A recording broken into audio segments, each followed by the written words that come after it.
안녕하세요. 춤추는 회계사입니다.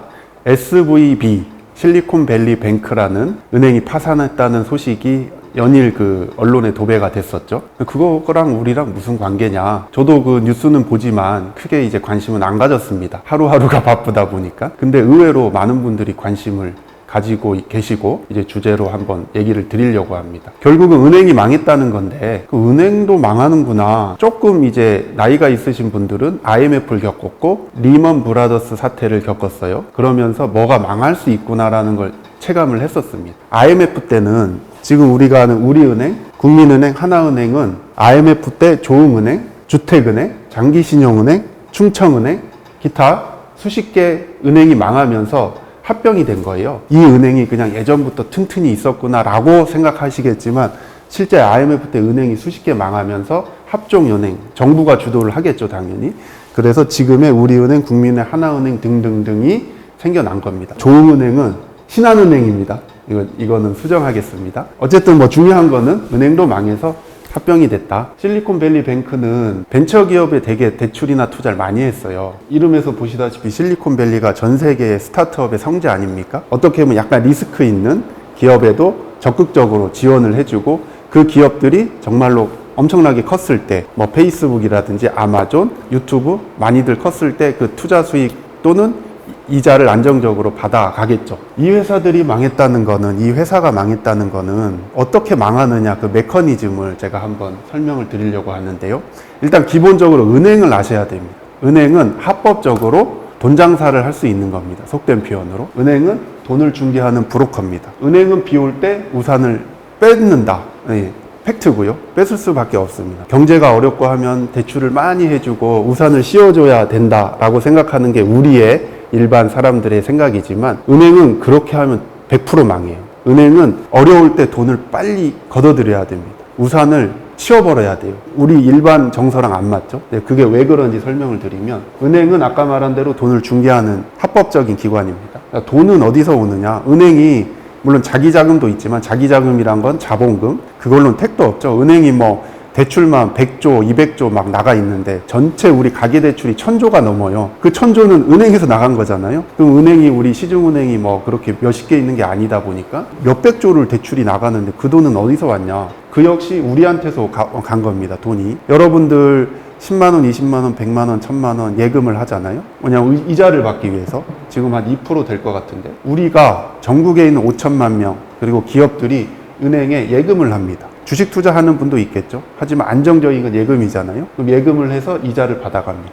자, 이 돈으로 대출을 해주는 거예요. 가계자금 대출, 우리한테 개인적으로 해줄 수도 있고 기업에 대출을 합니다. 자, 그러면 마진을 붙여야겠죠. 자, 5.5%. 가정입니다만은 차익이 있죠. 이게 3.5%.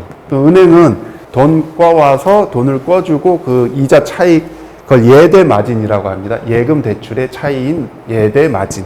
3.5%를 먹는 거예요. 대출이 100조, 예를 들면. 그 다음에 예금 받은 게 100조. 일 때 100조에 3.5%면 얼마죠? 3조 5천억이잖아요. 그러니까 이론적으로 100조 꼬아서 100조를 꺼주고 이자를 많이 받고 이자를 조금 주면 그 차익을 은행의 이제 가장 메인 수익입니다. 규모가 크기 때문에 그 절대 액수가 엄청나게 커지는 거예요. 단지 돈 꺼와서 꺼주느냐. 돈들이 쌓이겠죠. 이 시차가 있잖아요. 이거 항상 1대1로 매칭되는 게 아니잖아요. 어떤 사람들이 여유 있으면 막 예금할 거고 부실이 안 날 만한 회사나 개인한테 대출을 막 영업해서 해줄 거고 그럼 돈들이 쌓이게 되죠. 쌓아놔야 돈을 필요할 때 쏘아주고 예금한 사람도 돈을 찾을 수 있잖아요. 적금 만기가 되거나 해지를 하면 돌려줘야 되잖아요. 단 한 번이라도 그게 안 된다. 그건 사고죠. 금융사고. 만약에 김 감독님이 만약 1000만 원 예금했어요. 어떤 특정 은행에. 그래서 만기가 됐어요. 나 찾으러 갔어요. 근데 은행이 일시적으로 이 돈이 비었어요. 그럼 난리 나죠. 그때부터 뭐가 생기냐면 뱅크런이 시작됩니다.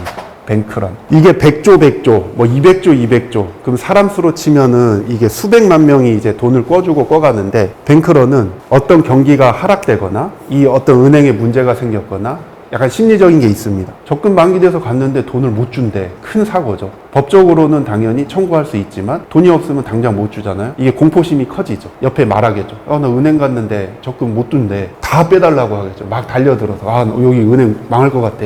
내 예금 돌려줘. 그게 뱅크런입니다. 이 쌓아둔 돈보다 더 달라고 하는 순간 은행은 이제 연체로 들어가죠. 근데 은행이 연체가 들어가는 것은 심각한 상황이죠. 은행은 아주 정밀하게 채권 채무 관계를 이행해야 되는 기관이고, 그렇기 때문에 국가에서도 그 면허를 준 거예요. 근데 단 한 건이라도 제때 지급이 안 되면 은행은 이제 큰일 납니다. 시장에서 모든 투자자들이 돈을 회수할 거고요. 내 돈이 들어가 있는데 저 회사 망하게 생겼는데 다 뺄 거 아니에요?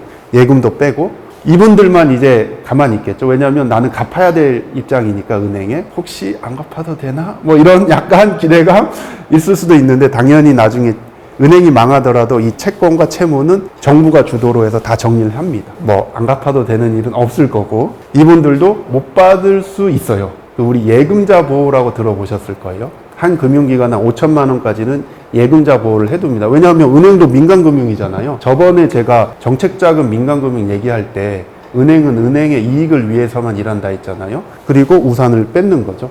데이터를 갖고 운영을 하는데 뭔가 막 예금을 오히려 돌려주는 패턴이 나오고 하면 이 대출을 회수해야죠. 만기가 되면 연장 안 해주고 갚으세요 해야겠죠. 이 기업들 입장에서는 우산을 뺏기는, 언제는 대출 쓰라고 그렇게 해서 대출 썼는데 갑자기 만기 되니까 상환하라고?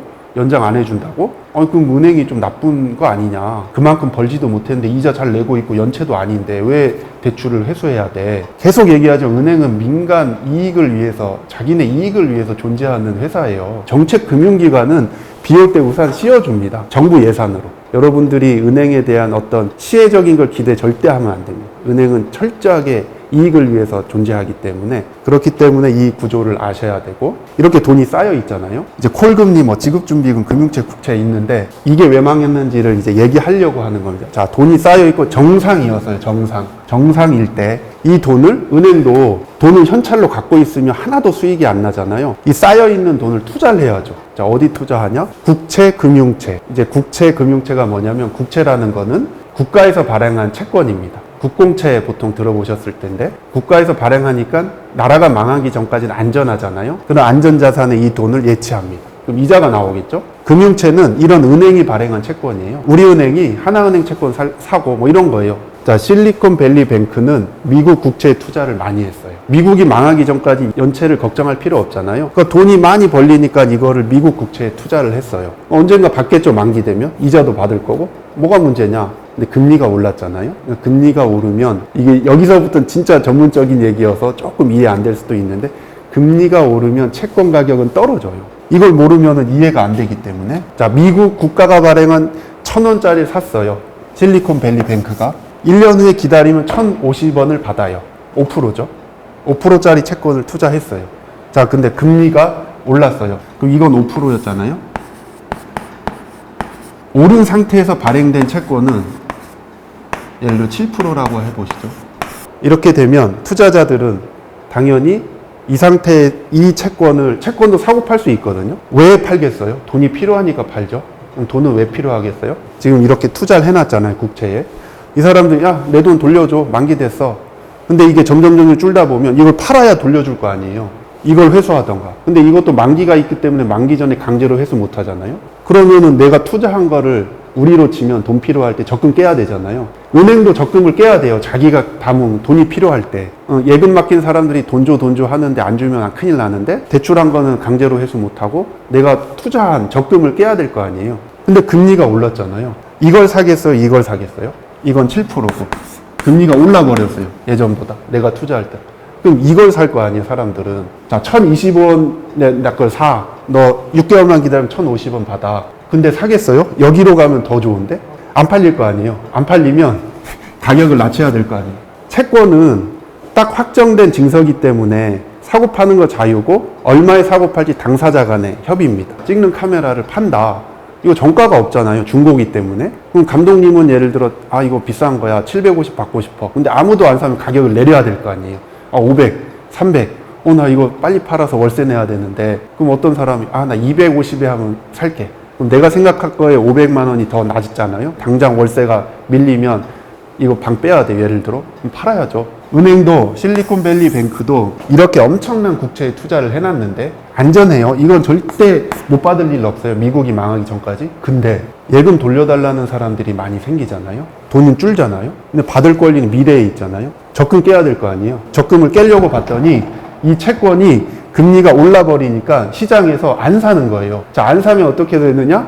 두 가지인데, 연체가 나서 그냥 회사가 부도 나거나 싸게라도 팔아야죠. 근데 싸게 계속 팔면 어차피 갚아야 될 돈만큼은 안 들어올 거 아니에요. 그렇게 해서 부도가 나는 거예요.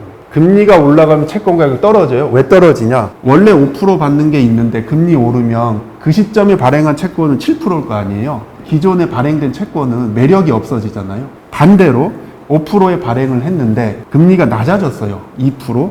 이거는 1025원보다 더 주고 사죠. 지금 어차피 투자해봤자 2%인데 저건 5%라고? 그럼 내가 조금 얹어줘서 사서 실질적으로 4% 해도 나는 이익이잖아요. 그런 겁니다. 그러니까 채권도 물건처럼 가격이 바뀌는데 왜 어렵게 느껴지냐면 이자율이 올라가면 가격이 떨어진다. 이거가 이해가 안 되는 거예요. 일상생활에 예를 들어보면 우리가 정기 예금 있잖아요. 1,000만 원 넣고 2% 받는다 했잖아요. 그게 내가 정기예금 통장 1년짜리 만기가 있어요. 근데 제가 돈이 필요해요. 근데 지금 우리 법상엔 이건 사고 팔 수는 없지만 사고 팔 수 있다고 한번 해보면 너 이거 나한테 1,000만 원에 살래? 1년 후에 2% 받을 수 있어. 그러면 사는 사람은 어차피 자기가 지금 새로 가입해도 2%면 살 거 아니에요? 하지만 1년 안에 2배가 올랐잖아요. 오르기 전에 1년만 채우면 1,020만 원 받아. 근데 내가 돈이 급해요. 그럼 옆에 친구한테 야, 이거 1,020만 원 받을 수 있고 난 1,000원에 샀는데 1,000원에 산 거잖아요. 예금 한 1,005원만 주면 내가 팔게. 원금 플러스 5원은 확보가 되는 거잖아요. 돈을 써야 되니. 근데 그 친구 입장에선 내가 지금 어디 저축은행 가면 7%를 주는데 내가 미쳤다고 너한테 1,005원에 사?